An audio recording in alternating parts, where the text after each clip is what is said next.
It started with a phone call. A little past midnight, the police station's emergency line rang. Officer Grant, the only one on duty at the front desk, answered. "He's here, but he's not supposed to be." The voice was shaky, breathless, and barely above a whisper. "Who's there, ma'am?" Grant asked, already reaching for a notepad. "I don't know." There was a long, shuddering exhale on the other end, then silence. The call ended abruptly. Tracing the number, officers found it had come from an old roadside motel, one that had seen better days, the kind of place travelers avoided unless they had no other choice. Within minutes, officers were at the scene. The front desk clerk, a thin man with tired eyes, blinked at them in confusion when they asked about the call. "Room 308, he repeated, flipping through his old, battered ledger.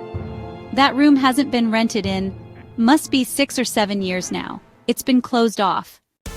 "And yet," one officer pointed out, "someone just called us from inside." The clerk paled. The officers moved quickly. They climbed the creaky staircase, stopping in front of room 308. The door was locked from the inside. They knocked. No answer. After a moment's hesitation, they forced the door open. What they found made no sense. The room was completely empty. There were no bags, no clothes, no sign that anyone had been there. The bed was neatly made, untouched. The only thing that stood out was the food on the table, a takeout container, half-eaten, still warm. Someone had been there, but where had they gone? A quick search of the room turned up nothing. The bathroom was empty, the closet too. The only thing of note was the mirror above the dresser. It was fogged up, like someone had been standing in front of it, breathing. One officer stepped closer. That's when he saw it. Faint writing, barely visible, traced into the condensation. "I was never here. I was never here. I was never here." A cold chill ran down their spines. The officers turned to the motel's security cameras.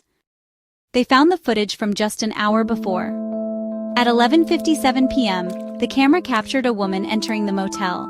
She walked through the lobby, signed the guest book, and took the key to room 308. At 11:59 p.m., she reached the door, unlocked it, and stepped inside. And then at 12:01 a.m., just 2 minutes later, the front entrance camera caught something terrifying. The same woman was seen leaving the building. Except, she never walked back through the hallway. She never opened the door again.